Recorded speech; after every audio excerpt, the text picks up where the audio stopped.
Man, it's real talk with your main Chip Washington. When it comes to information, the man got an arsenal. Bring you up to speed with what you need. He's a local and nationwide news feed. Let's talk about it. Dialect to do something about it. Chip got the flow wide open if you got questions about it. Man, it's the show that brings you to your raw to solve all problems. It starts with real talk. Real talk. It's real talk. It's real talk. It's real talk. It's real talk. It's real talk. It's real talk. It's real talk. It's real talk. It's real talk. It's real talk. It's real talk. It's real talk.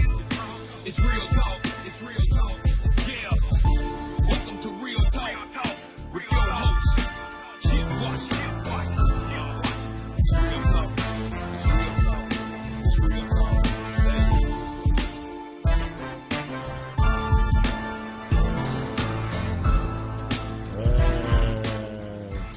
Testing. 1, 2, 3, 4, 5, 6. Good evening, Memphis and surrounding areas. Chip Washington here.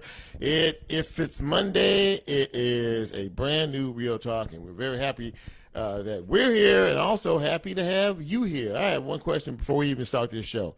Who in the heck pays the 23-year-old $450 million with a 10-year contract to play pro football? I'm clearly in the wrong business. Patrick Mahomes, the quarterback for the world champion Kansas City Chiefs, got that contract today.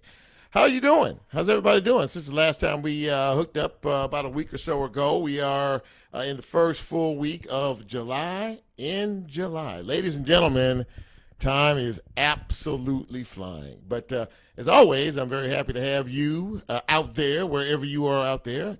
Hope there's a watch party or two going on tonight. You know, we have some good stuff here every now and again.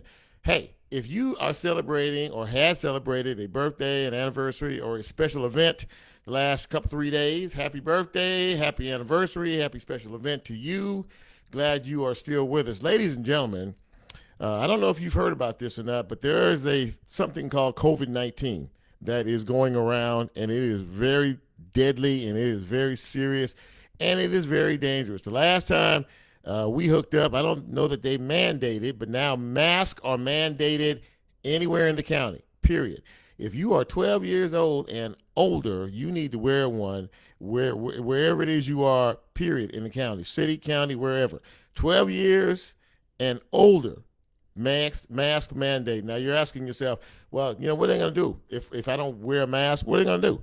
Well, you know, for right now, maybe nothing. But at some point, you know, they may get the rhythm of some of these other cities out here who are leveling fines.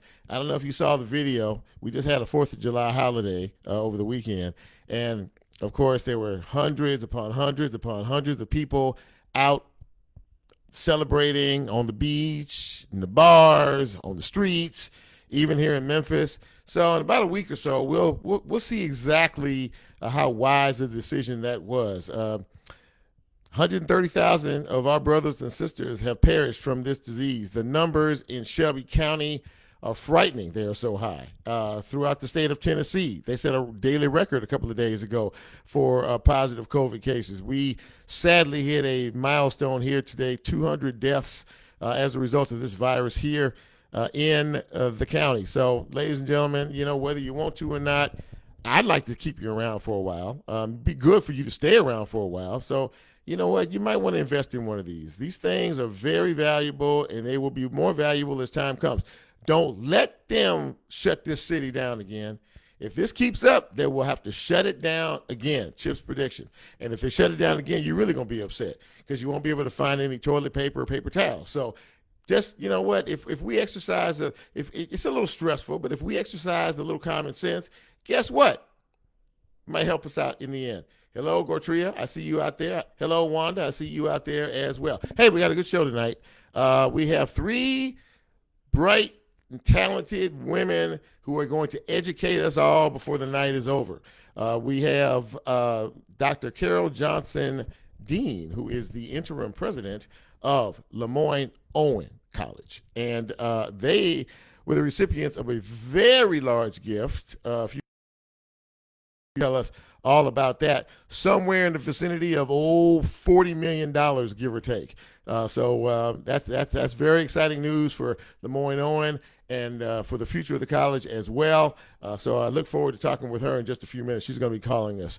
I also have Dorcas Young Griffin with us. Dorcas is the Director of Community Services for the county. Now, you remember a couple of weeks ago they were talking about something that has to do with evictions.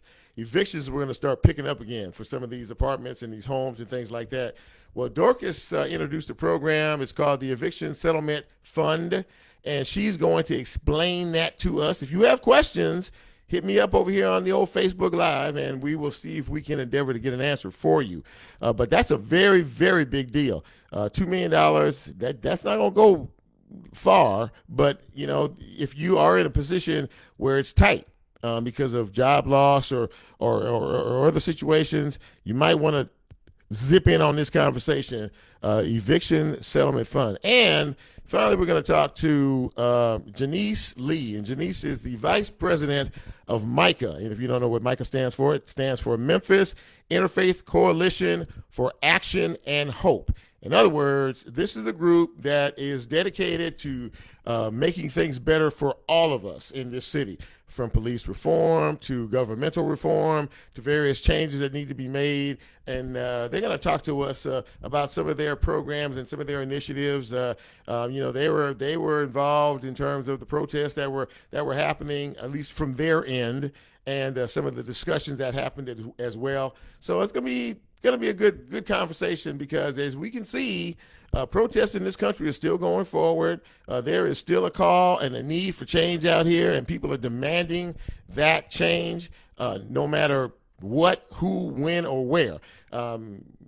Things will never be the same. COVID has changed our lives forever, but I do think that the death of George Floyd and other individuals and some of the other scenes that we have seen of recent are examples of the fact that we still have some big time problems, not only here, but in this country as well. The state of Mississippi has voted to remove the rebel flag and replace it with a new one. So that has been done. Basically, the legislature has voted on it, the governor has signed it, and the flag that we all knew, the rebel flag, is no more. I'm sure that there are some of you that have some interesting opinions about that. But yeah, I mean, so again, you know, things are changing. The dynamics in the country are changing. There's a movement afoot. And by the way, let me backtrack a minute. We were talking about COVID-19. One of the faces that you saw most pronounced on TV, especially with the massive protest all across the country here recently, was the mayor of Atlanta, Keisha Lance Bottoms. And Miss Keisha Lance Bottoms has now contracted the coronavirus. She tested positive today, and so we gonna pray for her. We gonna wish her nothing but the best, and prayers out to all of you, anybody out here who's affected, who's watching this right now. If you're affected by it, you know what to do. You quarantine. You know, you just stay put, stay well, and get better, and get back on your feet, and get back out here so you can, make your mark in this world. So what else going on out here? There's a lot going on out here. This virus is based on the scientific experts. Doesn't look like it's going away anytime soon. We have some great challenges ahead of us in terms of this. Great challenges. School has been postponed here until the 31st of August. The governor extended the state of emergency, so schools in Shelby County won't go back until the 31st. And last I heard, it's really up to you all. The parents make a decision as to whether you want your children in school, in class, or you want to leave them at home and have them learn from there. I think this is the day that all that decision making starts. So if you want to see something, if you want to know what's available in terms of that, you need to get involved in all of this, okay? Because there are going to be some great challenges ahead. As we said, the virus is still active. How are we going to protect the kids? How are we going to protect the faculty and staff? I did see something today where the school district did say there would be, some temperature testing. There'll be, of course, a suitable, what is it, hand sanitizer, and they're gonna clean all the classrooms out real good. I just don't know how this is going to work. I really, really don't. And colleges have to deal with the same thing. Honestly, if anybody doesn't think that there's going to be some close knit quarters, or there isn't going to be some close knit quarters, you're fooling yourself. If you've been to school, you know what it's all about. So there's going to be a great challenge here. I don't know if there's going to be school in that in the traditional sense. I know colleges are going to have a really, really big battle. There are some schools that might be looking at, pushing things down a bit in terms of bringing kids back, or even from the sports perspective, maybe looking into the next year before you start some of these baseball, football, basketball, because of the fact that this virus is just spreading like wildfire, and more of the athletes, not only in professional sports but in college sports, are going through this as well. So this is this is the situation I think that bears watching for all of us. I will say one thing about the Department of Health here in Shelby County. They work hard every day to try to, keep us updated. And if you've seen some of the numbers recently, I mean, they blow your mind. 406 one day, 385 another day. These are new positive cases.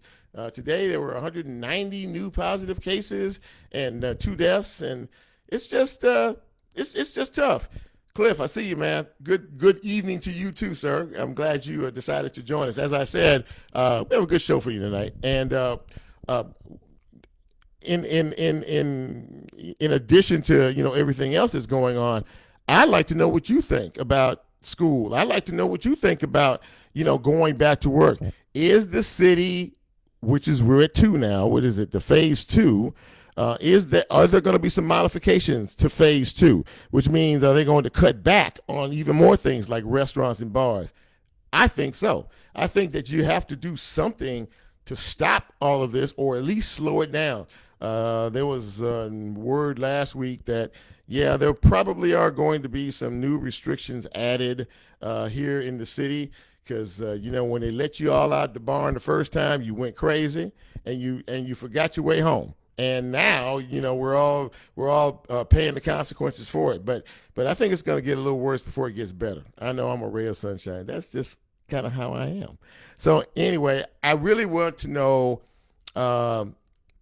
what you all think is the solution, or what can we do to slow this really deadly virus down, and more importantly, for you who have school-age children. Are your kids going to be in school? Do you want them in school? What kind of assurances do you want to know before your children, get out there and do what they need to do? I am waiting now for a phone call here from Dr. Carol Johnson Dean, the interim president of Tougaloo College. She's going to talk to us about the $40 million endowment that they just received from the community association. It's a big deal, and as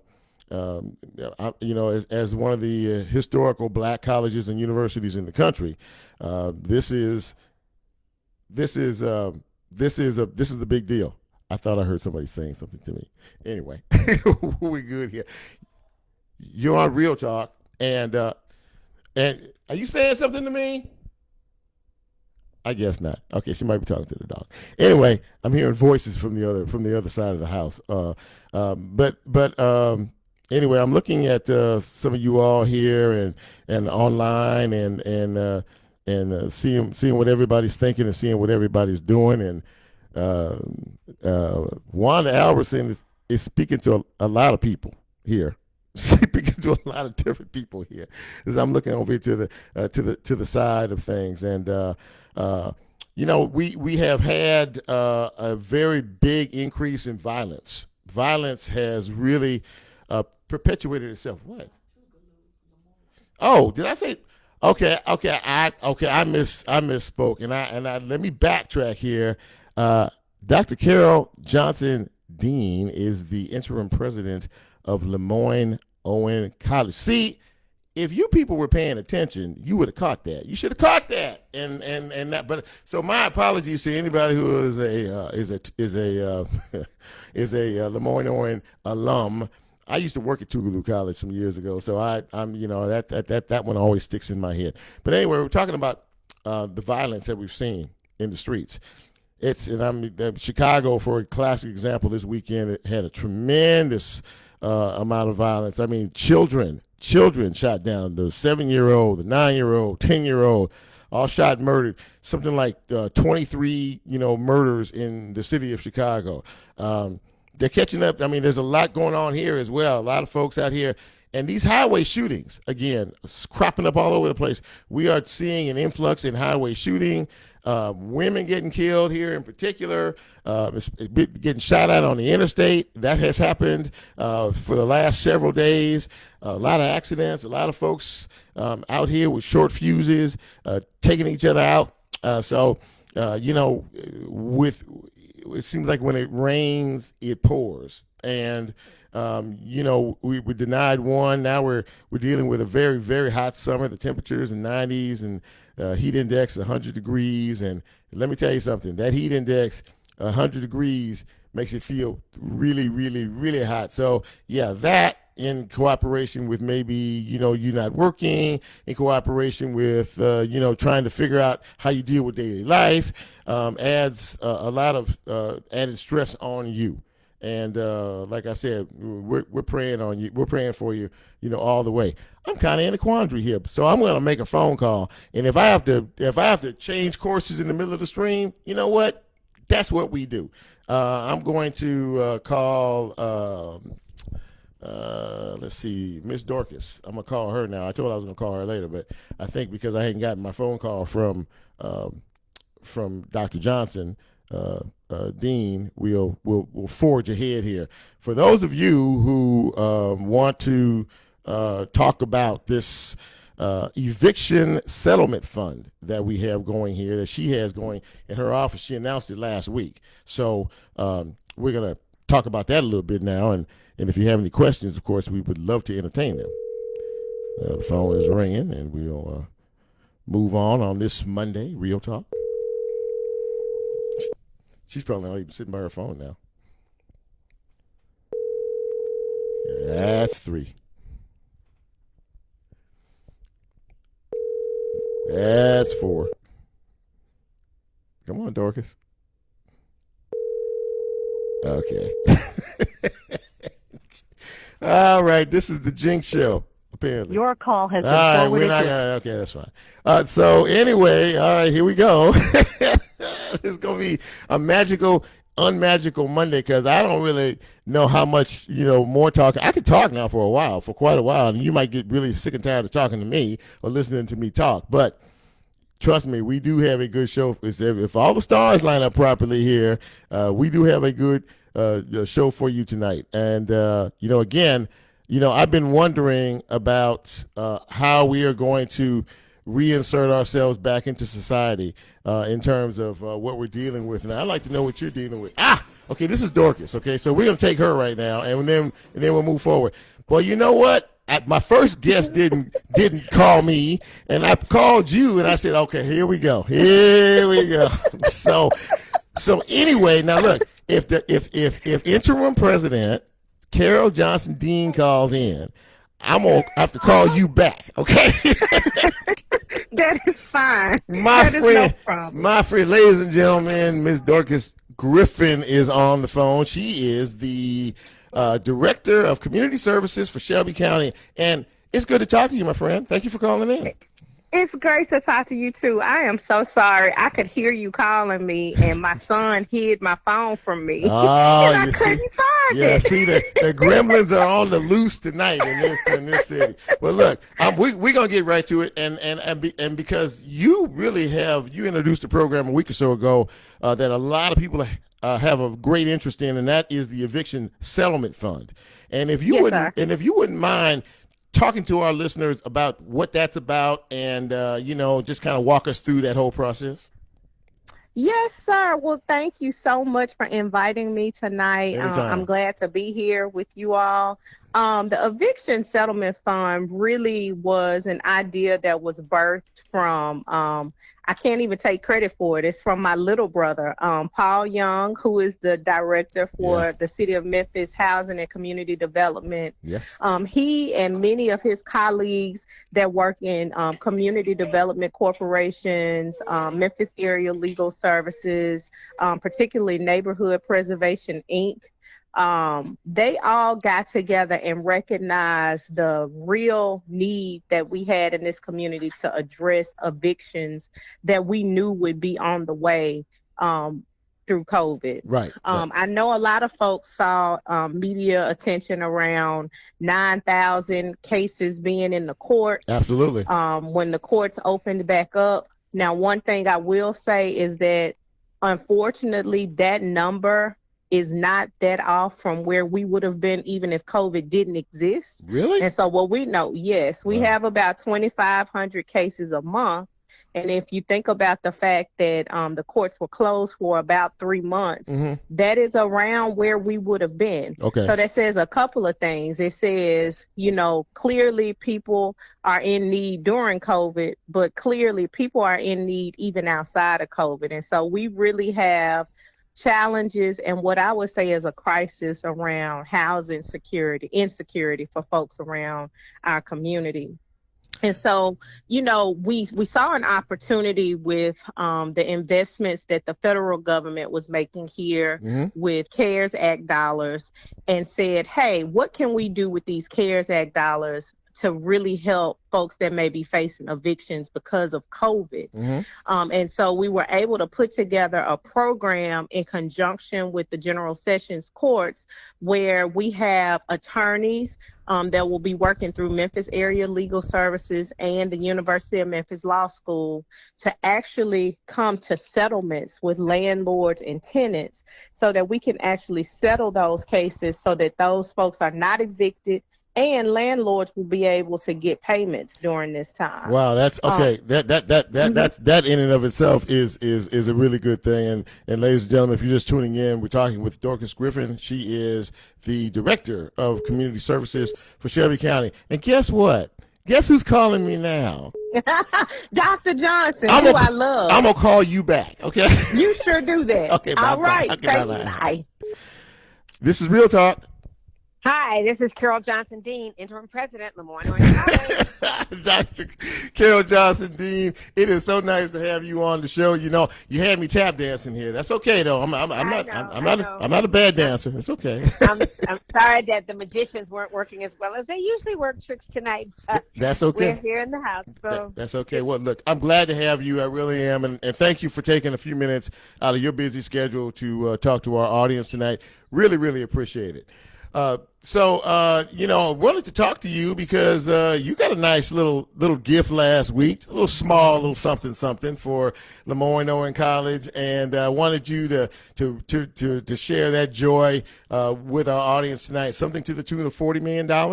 Am I in the ballpark? Absolutely. We're just overjoyed that the Community Foundation of Greater Memphis decided to provide a beneficial $40 million gift to our students here at Lemoyne Orange College. We couldn't be happier. Right. This is the largest gift to the college in its 158-year history, but it's also pretty much the largest gift that most HBCUs ever get.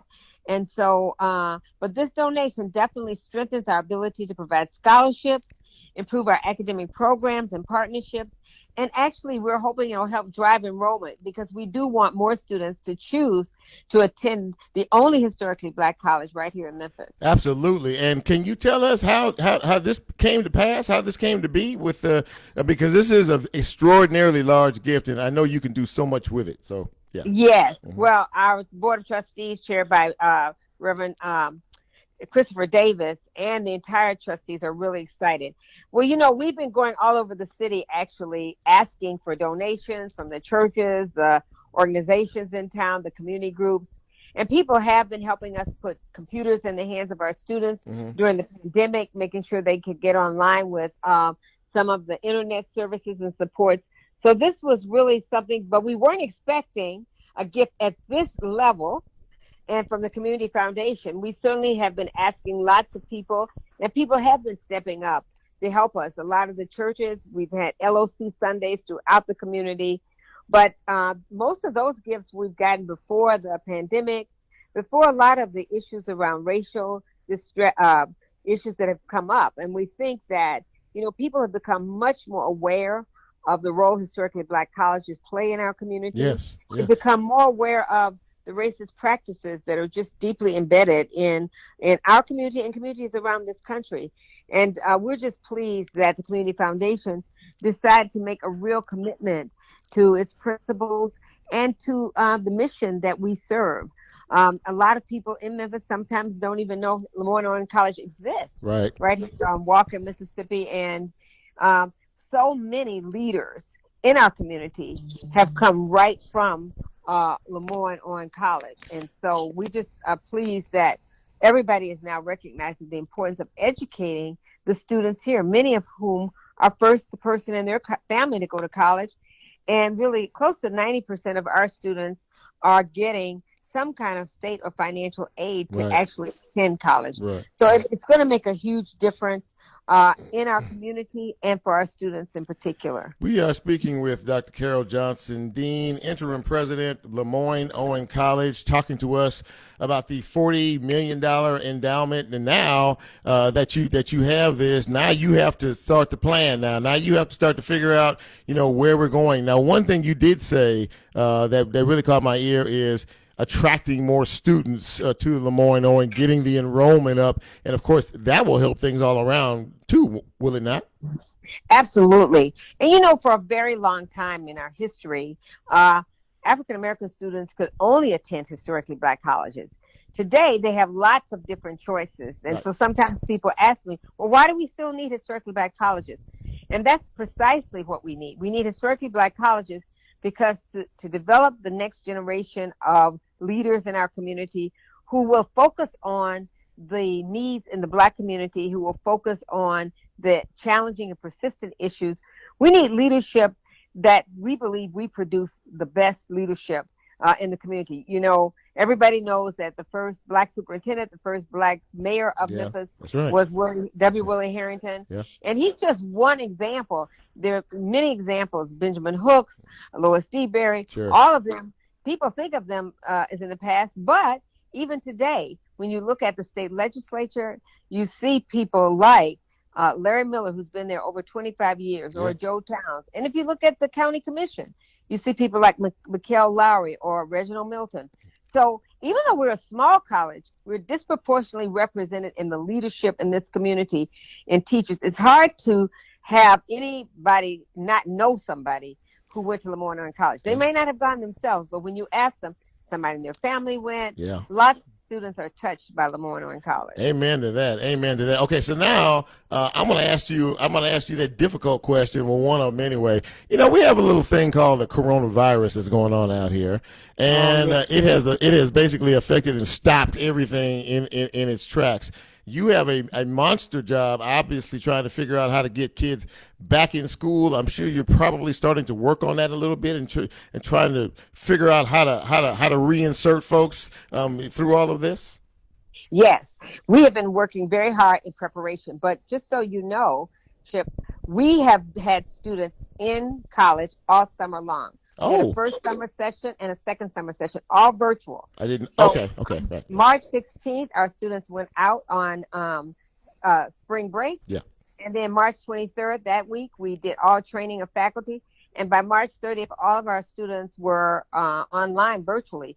Some had a little bit more trouble than others because they didn't have the technology or they didn't have the internet service at home. Mm-hmm. We worked really hard, and a lot of organizations have helped us get more students to get things in, computers in their hands and access to, hotspots or to other kinds of services that will allow them to be online. Sure. But we've continued because a lot of students still need to graduate on time, and so some students still needed credit. So we had summer school for first section and second summer session that will end in July. In the meantime, we also have had to work really hard to think about how we are going to meet the needs of students as we enter this fall. Exactly. And like many other colleges and universities, we're monitoring the data. We also know that Shelby County has continued to have increases in the number of folks identified Yes. as being Positive, yes, ma'am. Yeah. positive, and we're concerned about that. Yeah. We do want to start in August, and we probably will have some kind of hybrid model. We're going to reduce the number of students in our dormitories so that no student is in a dorm with more than one. I mean, they're single dorm rooms as opposed to Right. having multiple students in a room. Right. And unless they're siblings, of course. Sure. And then we're also measuring to make sure that we can keep students 6 feet apart, that our classes are small enough so that we've ordered masks and all other kinds of equipment Mm-hmm. so that we can make sure it's a safe entry. We know that parents really are asking themselves the question, should I send my child back to college? Absolutely. And Absolutely. that's a very serious question, and we want to be able to answer it responsibly. We are in we're a Division II school in the Southern Interscholastic Athletic Association. We don't have a football team, but we do have cross country and volleyball, and we're trying to make a decision yet this week with the SIAC about whether we will have fall sports. Uh-huh. And of course, we are in the same division as Morehouse, and they've already announced They're that done. Yeah, right. Exactly. that they're Canceled. canceling. So That's right, yeah. we'll know this week about that. Wow, But okay. we're hoping to make sure that we provide the safest response.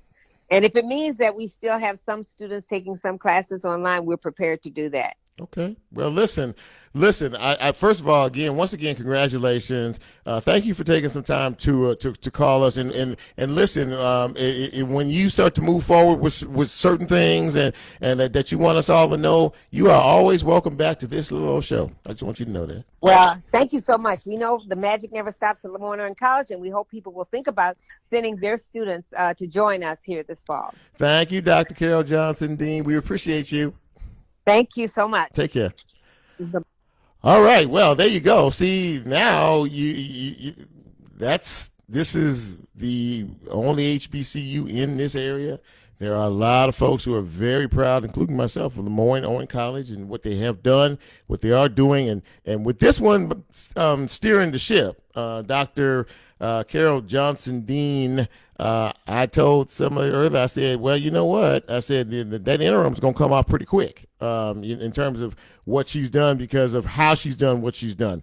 And, there's great challenges ahead, as they are always. We're going to go back to talking to my friend, Ms. Dorcas Griffin, now and finish up with this director of this eviction settlement. No, she ain't going to let the phone ring 3 more times and the boy done hit the phone again. Oh, my gosh. This can't happen twice. It's happening twice. Okay. Well, anyway. All right. I'm going to hang up because I'm going to get the... Your call. Yeah, I knew it. So she'll be calling me back. Trust me. In about 20 seconds, she'll be calling me back. She'll hear the phone again.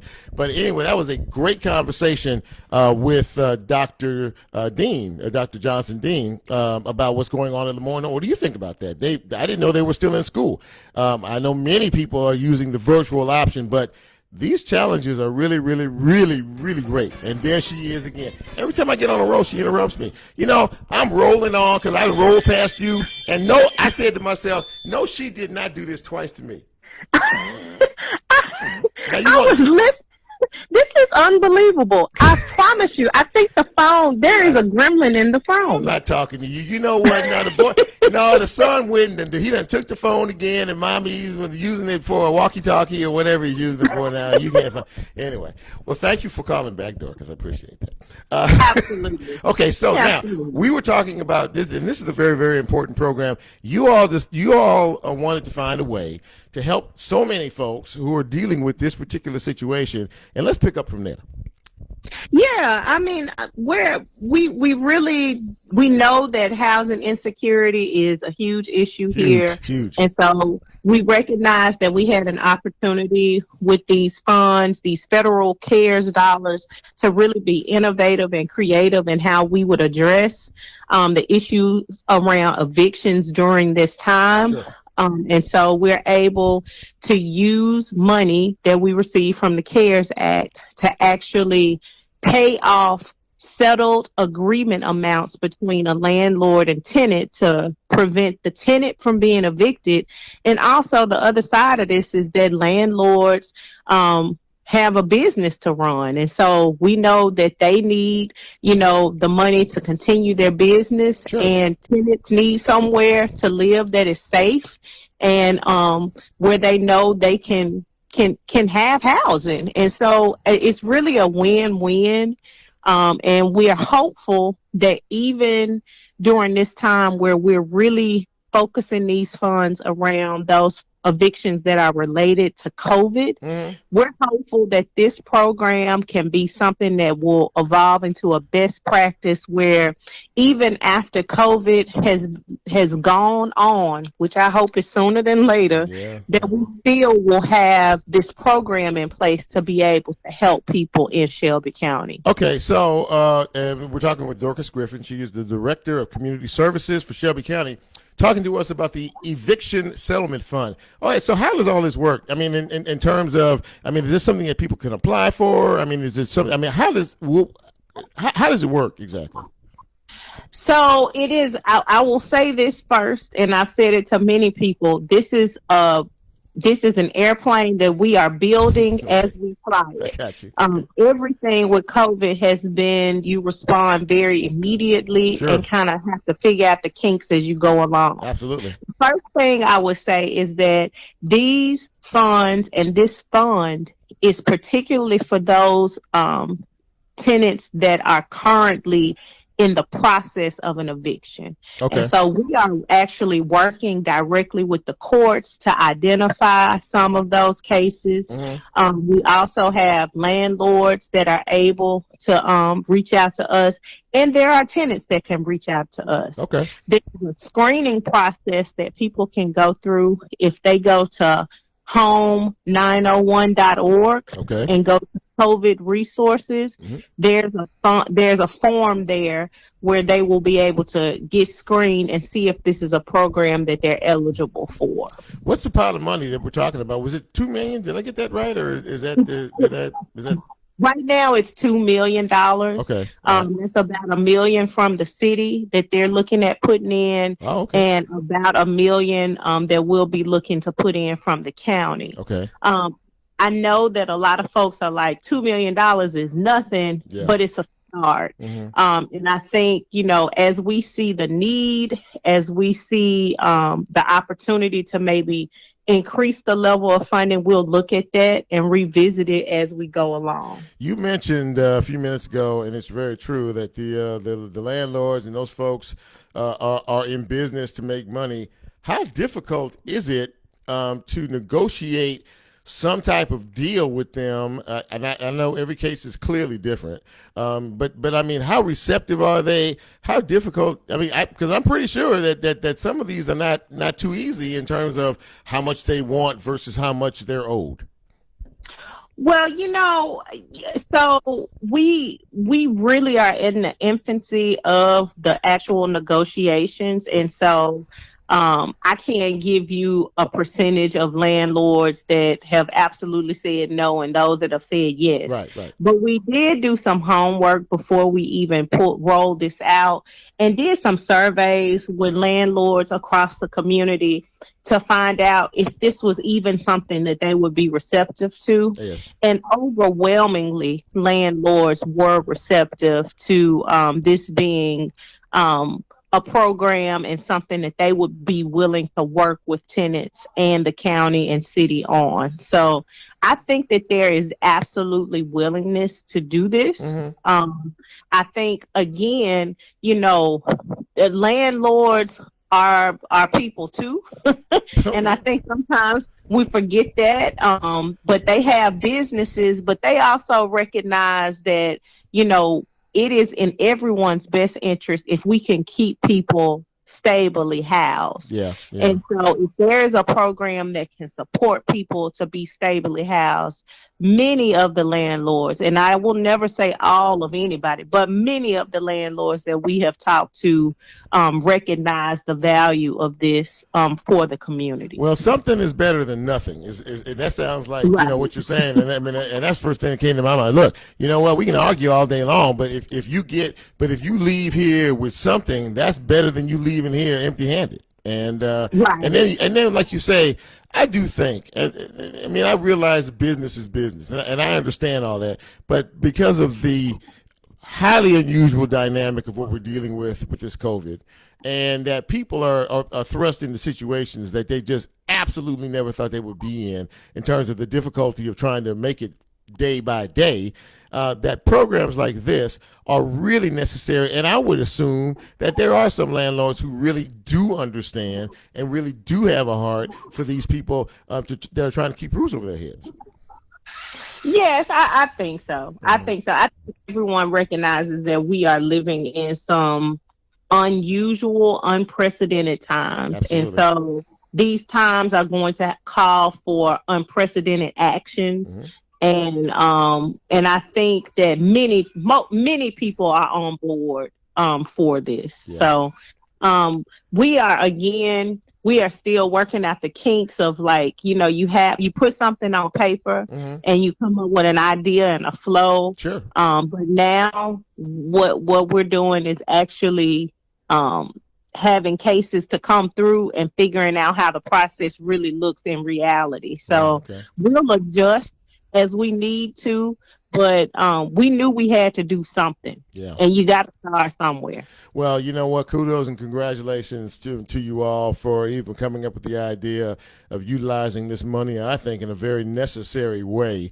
And please come back if there's some updates or some additional information that people may need to know in reference to this program or anything else that you're working on over there. Even though you stood me up twice, you are still always welcome to join the Real Talk family. I really. Third time was the charm. I'm not talking to you. Well, listen, my friend, I appreciate you so much. Thank you for taking some time out of your busy schedule. Go back to your family, and I look to talk to you soon, okay? Thank you so much. Have a good night. Bye-bye. All right. Bye. Well, that was very informational, and there are some people out here who are struggling, no doubt. The struggle is real, and we all need to galvanize together to try to do whatever we can to help our neighbor, because folks are hurting. This is just a major unprecedented situation that we're in, and people who were hurting before are really hurting now because, or maybe even more so because of the dynamics of what we're dealing with, the lack of employment opportunities. So, if you're in a situation like this, and like I asked her, like I said before, as a landlord and a tenant, your job is to make money or collect or whatever it is, but your job is also to look after your fellow man or woman and give them an opportunity to try to take care of themselves and their family. We all have pride.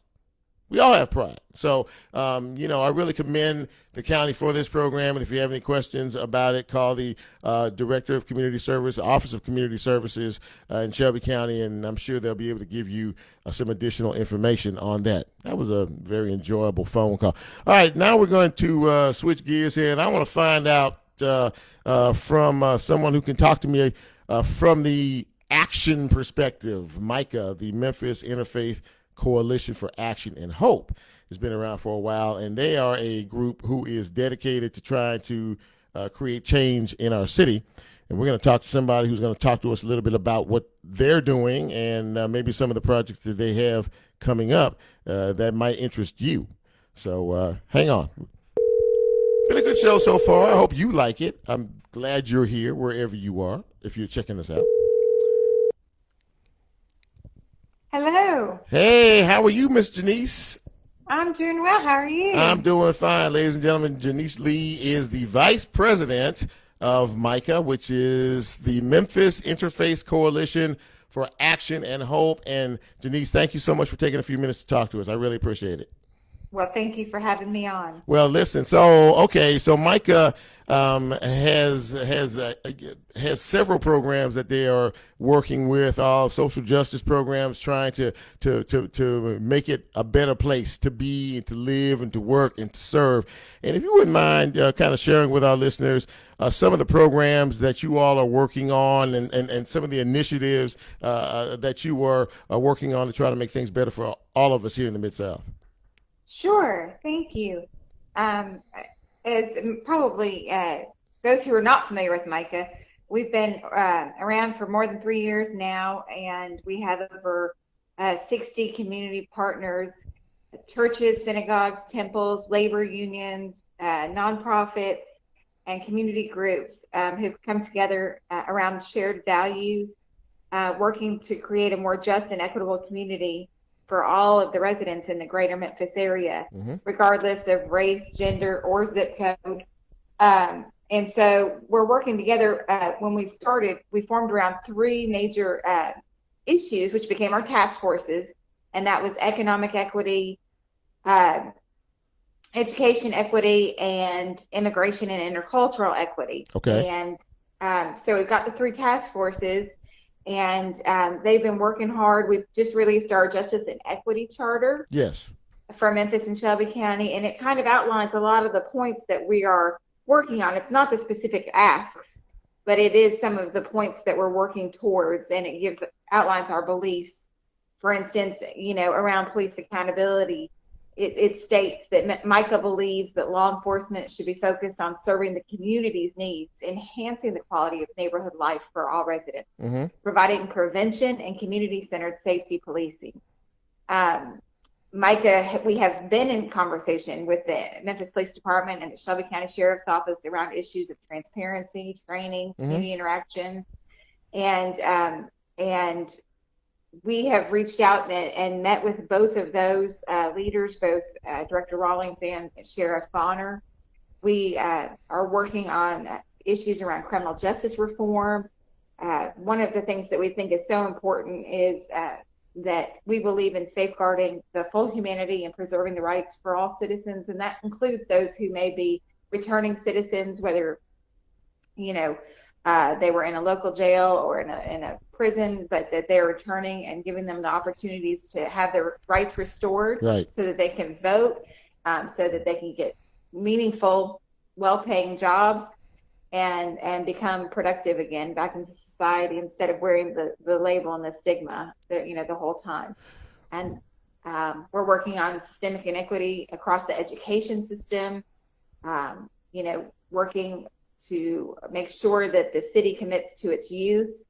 We understand that Shelby County is the one who pays for the school system, but Memphis is the only municipality that's not actually putting money into K through 12 education. Right. And so we'd love to see them take some of that money and put it towards their youth, whether it's in the Yes Fund, or on just helping with the Employ program. And then when we get to the economic equity, we're working with the county on transit funding, and we're working with actually, I'm so glad you had Ms. Griffin on, because we're working right now. We've got a big program around renters' rights because of COVID. Yeah. So if you go to our website at micahmemphis.org, there's a whole section for renters' rights, which should give some great information for somebody who's interested in that. But we also believe, on top of that, we believe that there's some corporate responsibility with the businesses. And so we're asking, organizations to come together to help us in this work as well.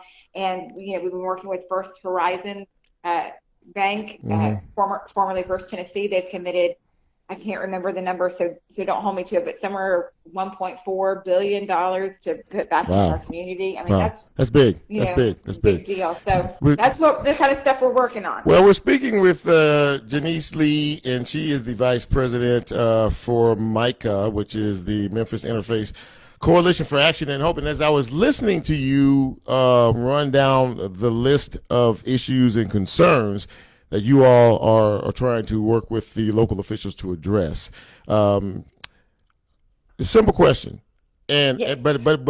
Hopefully an honest answer.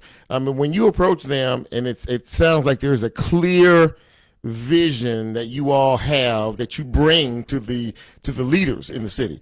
Are they listening? Are they listening?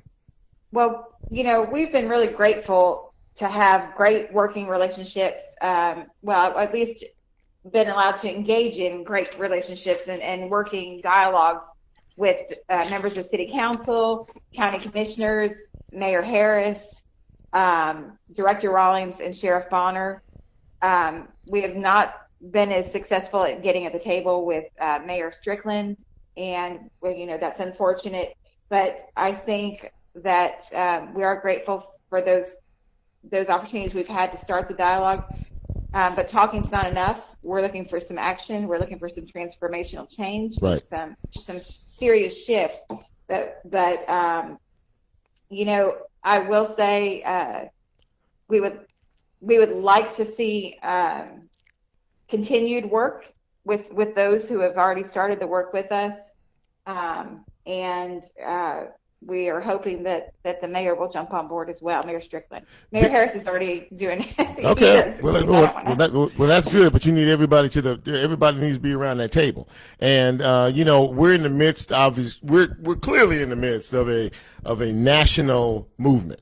From coast to coast. Change seems to be the key word. And everybody wants to see reforms in various ways, whether it be with the police, whether it be with governmental, whatever it is and wherever it is. Change seems to be the key word. And really, I think the time is now for that. I guess I wondered from the internals organization that you represent, do you see that as well? Is this a real time and catalyst for real change? Because that's kind of what I feel. What do you guys think? Absolutely. We're saddened that it always takes an event or a tragedy to seem to draw attention to what's been going on and the injustices. But we as a city, we as a community have to come together. We have to recognize and acknowledge. We have to repent and overcome the systemic racism that's held down so many, that racism that assassinated Dr. King in our city. It's still here, and we have to work to dismantle it. And it's not going anywhere until we, act to do that. And I think what's happening now is we're seeing more people coming together. It's not the same faces. It's not the same people. That's right. And it's more and more people coming together and asking, what can we do? And it's each person working together to build the power to make the change that needs to happen. So ultimately, as you continue your efforts day by day, week by week, month by month, year by year, is there a certain target zone that you would like to see? I know there are a lot of issues that need to be addressed, and there are a lot of things that need to be fixed. Flat out, just no additional conversation necessary. But is there are you looking at timetables, for example? Because like you just said, and it really triggered a thought in my head, I'm very heartened by the young people. The young people who are out here, and this is not about color. This is not about color. This is not about, because I've seen every color of the rainbow out here on these streets, protesting for real change. This is not a show. This is, we're not doing this just to entertain ourselves. This is the real thing. And so I just kind of wondered, where you were from that perspective. Well, the way that MICA works is we have very specific goals and we put timelines on them. That's part of what we do. It's the only way we can hold people accountable. Right. Is if we say we want this done, we have to tell them we want it done by a certain time. Mm-hmm. Otherwise, we can't hold them accountable. And so we always set that timeline. Obviously, some asks will take a little bit longer. They may have to happen in phases. Yeah. But some things, like you said, can happen immediately. Yes. There's no question that we can get commitments for city funding for youth. There's no question that we can get, those kinds of commitments made to open up training for police and the transparency that that reports of excessive force will be made public. Mm-hmm. There's no question that those commitments can happen sooner than later. And so, so some things will obviously happen quick. Some will obviously take time. This is a journey. It is an ongoing thing. Even when we check off, the list of things that we've won, Sure.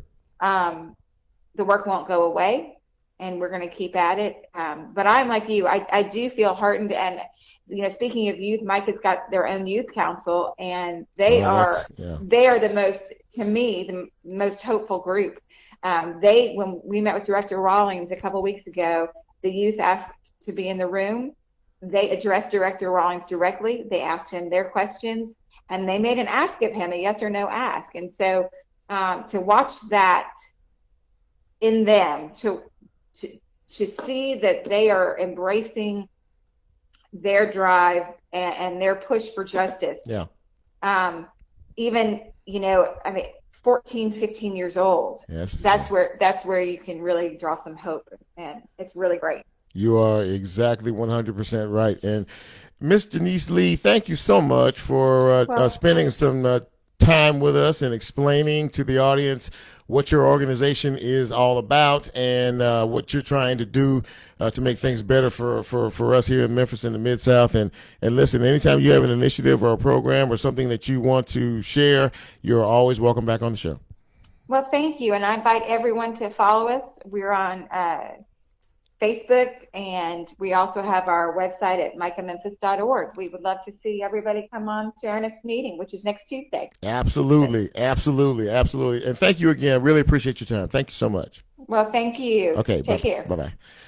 Well, I don't know about any of you, but I learned a lot tonight. I thought that this was a very valuable program in terms of information. Now, Micah in particular, I haven't really heard a lot about them, but I do know that they are one of a few organizations that work with other organizations that try to impress upon the leadership that change is just not a word. It's not conversation. It's just not, you and I are just not sitting on the corner having a conversation. We need to have a conversation that leads to something that eventually garners some type of change to make things better. Because let me tell you something, what's going on out in these streets all across this country is no joke. Now, there are some who may not take it too seriously, but, I always say, if you're going to get mad about something, don't boo, don't hiss. We have an election coming up in November, and I'll say it. And if you can't get yourself, if you can, let me speak to the young folks for a minute.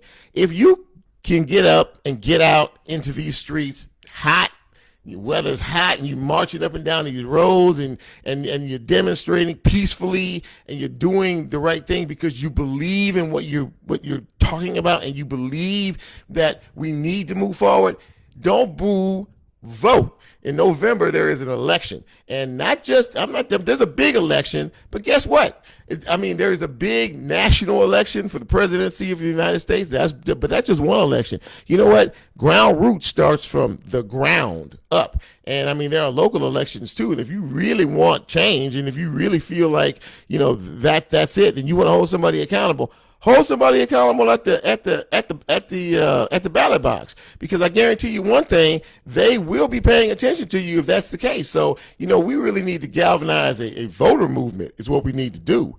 And we need to get that done. And if we can get that done and we can set records, break records, we can make some change, not only in this country, but in this city. Hey, Memphis, surrounding areas, thank you so much for being part of this show tonight. I truly appreciate it. I really, really do. And if you like what you hear and you think we're doing okay, please pass the word along. Go out and tell somebody. And because, we're trying to build something here. And speaking of that, I may have an announcement about this show back on the radio soon. Can't really give away too much information, but trust me, something's coming. But thank you all. I really appreciate it. Take care of each other, support, encourage, love, motivate, and take care of each other, because at the end of the day, we're all we've got, okay? And like I said, next week, if the Lord says so, we'll be back here, and we'll try to do the show a little bit better next time. Until then, I'm Chip, and I'm out. Take care.